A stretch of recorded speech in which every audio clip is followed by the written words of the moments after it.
Hey everybody, as you can tell by the title of this video, I will be just doing a basic breakdown and review of these two grinders, the fellow Ode and the fellow Opus. I think a lot of people question whether they should get the Opus for a much cheaper price point than the Ode is, and even now the Ode Gen 2. I have the Ode Gen 1 with the standard base burrs in it, and the standard base burrs on the fellow Opus. The fellow Opus is a conical 40mm grinder. The fellow Ode is a 64mm flat burr grinder. So there are two very different burr geometries and rotations and RPMs even on the two grinders. The Ode is what they would say more set towards filter coffees, which I would on one hand say that I strongly agree with that, unless you are pulling very fast shots of espresso or soup style shots. Yeah, it does not do well for espresso, especially with those base standard burrs in there. I tried to pull a shot. You will not see that shot because it pulled extremely fast. It was basically not espresso. It did not even pull a bar of pressure for the finest setting on the fellow Ode. The fellow Opus I use on I believe I had it on the 2 1/4 for what I was grinding on. It pulled a 30-second shot with a 20 to 40 out, so a 1:2 ratio there at a 30-second shot, and it tasted great. The coffee that I was using for the espresso was our espresso blend from the coffee shop I work at, Elias Coffee House. Yeah, it's a really nice blend of kind of nutty coffees and also fruit. One of the strong flavors in there is a good mixture of fruit. I'd say kind of a sweet, sour cherry note that is often there. Not super sour, pretty fruit forward on the sweetness, but it adds in some of that sourness from a cherry. For the pour overs, the other section of this video that we'll be doing, I used the Tropical Weather blend from Onyx Coffee Labs. This is a blend that I really have been enjoying lately, just with pour overs and also soup style shots. It's very fruity on soup style shots, almost like drinking juice, which is pretty crazy to think of. Since you're drinking a cup of coffee, you wouldn't think, oh, I'm drinking juice, but that is kind of what it tastes like and what it feels like sometimes. For this first section of this video, I want to focus specifically on the fellow Opus. This is a grinder I've been using for about 1.5 years, little under, maybe around a year, closer to. And it is a grinder that I have used from cold brew all the way to espresso. Even though it does do much better on that finer end of things for espresso, it's a grinder I started using back when I was still using a Breville Bambino as my espresso machine. And it has worked just fabulously for that.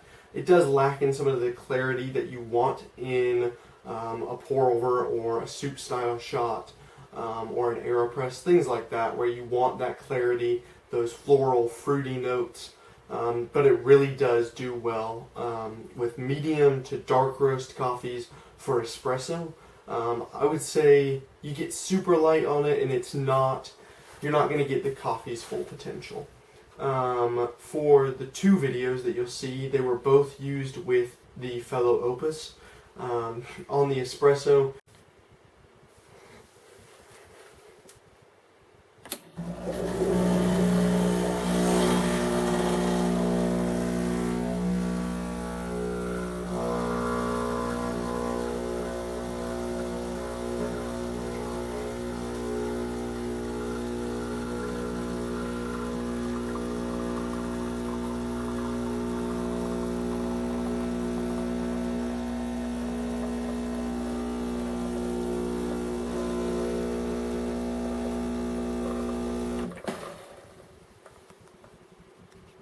it was a great shot of espresso. On the pour over that you're going to see,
You can kind of see as the drawdown kind of finishes out at the end of the brew, you can see the filter clog with some of those larger fines that you oftentimes will get out of the fellow Opus. And that was at a 7 on the Opus grind level, and that is on the coarser end for a pour over. You get much coarser than that, and you're really pushing like under extraction, really weak coffee. And for me, that's a little bit difficult because I really like strong coffee, but I also love tasting those really good notes. But I don't want a 5-minute long pour over either. And so when the drawdown is taking a minute and for those last 10 grams of water that's still in that coffee, that's really difficult for me. Something that I've struggled with this grinder, and has been, I think, a struggle for others in the past also with it. Next, I'd just like to get into time of talking about the fellow Ode. This is a grinder that I actually just got in today. Have been doing some work and research on it today. Have been using it for a couple of pour overs. Tried it on some shots of espresso. Tried it for soup style shots. The first shot that I pulled with it was a soup style shot on my OXO Rapid brewer. That is something that I really love doing, and I used the tropical weather blend for that. And it was one of the most vibrant cups of coffee I've had in a long time. It was very fruit forward, very sweet cup of coffee, but it was also really smooth. I will say one thing, even with the fellow Opus, that the fellow Ode does not get on a pour over, is you get kind of some bitter fruit notes at the end, almost like burnt fruit at the end of the fellow Opus, kind of tasting for that pour over, whereas you do not get that on the Ode. There's almost no bitterness. I was at a 5 on the grind level for the Ode, and it was really a lot of that tea note and honey that you see in this coffee. and it was very good. It was really tasty coffee. It was a cup where I could sit down in the morning and enjoy that and feel almost refreshed afterwards. It was really good sweetness from that honey note, and just a really nice refreshing balance of that tea coming in with that coffee flavor also. I will say another thing on the Ode is that you do not have on the Opus is a little locker for chaff and any fines or just leftover retention. I use RDT, which is the Ross droplet technique. I use a little spray bottle to spritz the beans before they go into the grinder to help reduce that retention even more. And I find that that helps both with the Ode and the Opus. They are both grinders that I think benefit from it and really see a decrease in their performance without it. Both of them have pretty substantial retention without a little bit of work, without using RDT, without giving it that knock on the side of the Ode, and also without, on the Opus, I give it just a couple of taps here on the top, give it a couple of pumps, a couple more taps. You get really most of that coffee out, pretty much all of it, honestly. There's not really any retention once giving both that knock on there using the RDT and also giving that kind of tap on the top of the Opus after using RDT on both of them. I will say one thing that you see using RDT on the Ode that you do not see on the Opus is the feed rate on the Ode is much slower. A lot of beans can kind of get stuck in the hopper of the Ode, whereas in the slant of the Opus, hopper really keeps those beans from getting stuck really at all. And I will say that is a nice thing, but also it is a benefit with the Ode because you do kind of get that natural slow feeding that you do not get in the Opus, and it is kind of just all in there at one time. And I would say there's not really any popcorning with either of these two grinders that I've noticed, at least in my short time with the Ode and my long history with the Opus at this point. I have never really seen any popcorning with that and have yet to see any popcorning with the Ode. So, just a couple of finishing thoughts here, things to kind of wrap this video up. I would say that definitely if you are looking for a grinder for batch brew or pour overs or soup style shots where you really want to get that sweetness and those fruit notes and the floral kind of tea notes, I would definitely recommend going with the Fellow Ode. Gen 1 or 2 I hear is also really well. In kind of, I know that they kind of made that so that it could do espresso, but I know it also is still a pretty filter coffee grinder. I would say if you do a lot more espresso, go with the Fellow Opus because the Ode is almost incapable of doing espresso, and it is incapable of doing it very well to the level of even what the Opus can do. And of course you do have quite a price difference in the two, so if you do have a small budget, then definitely look at the Opus, definitely look at some other options on the market, such as the Breville Smart Grinder Pro. I used one of those for a little while, just in testing.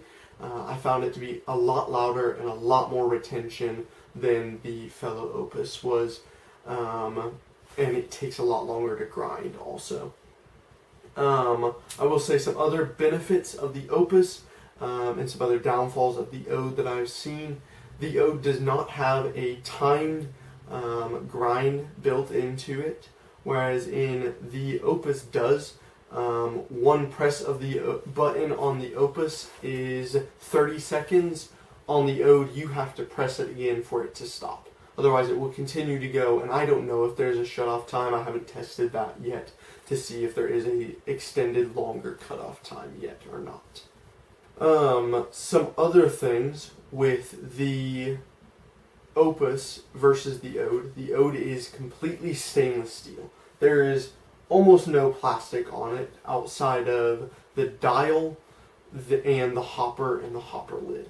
That's kind of the only plastic, whereas on the Opus, almost all of it is plastic, if not all of it is a food grade plastic, and so it's much lighter, much easier to move around, but also it's a lot easier to kind of move when you don't want to move it, which it can be annoying. Both of them fit very well in kitchen settings. They're both very small, compact grinders that do very well in their own respective fields. But yeah, I would say that if you are on a price budget under $300, then the Opus is a great spot to start for you. It is, I think in the US it sits around that $200 range for the Opus, at least when I bought it, that's where it was. And it is a really good starting grinder for really all the way from filter to espresso, but especially for espresso. It is a very good starting grinder for that. The Ode is kind of where I think you could go both ways on, do you upgrade any further than that for filter coffee, as it is such a heavy hitter in the market, and in filter coffee. Just in general, a lot of people love that over $1,000 grinders, just because of how much work Fellow has put into it and the amount of care and love that the community has for that grinder. And you can upgrade the Fellow Ode pretty simply with putting like SSP multi-purpose burrs in there. That's about a $200 upgrade for that, for those burrs, and it's pretty easy to disassemble, put those burrs on, reassemble it, and you have kind of more granularity to your grind levels. I will say there's more grind levels on this grinder, being that it is for filter to espresso, and there's a lot less on the Ode, but you can make the Ode stepless for just a couple of like modifications to it. I have not. I don't know that I will. I don't know that I have that much of a desire to make it a stepless grinder. So yeah, final thoughts are, if you're looking for something that is going to be really sweet, really punchy on sweetness and fruit and floral notes, definitely give the Ode a look at. Watch other videos. I recommend Lance Hedrick's videos on the Fellow Ode, Gen 1 and 2. I also recommend his video for the Fellow Opus and kind of seeing how he compares it to other grinders in that video. I will say that if you want to start out in espresso grinders, definitely check out the Fellow Opus. It's a great grinder to kind of have one grinder for your kitchen, but one that will fit you for filter coffee, from a batch brewer to a pour over all the way to an espresso machine, and do really well in that medium to dark roast levels there. So guys, I appreciate you guys watching, and as always, life happens. Coffee helps.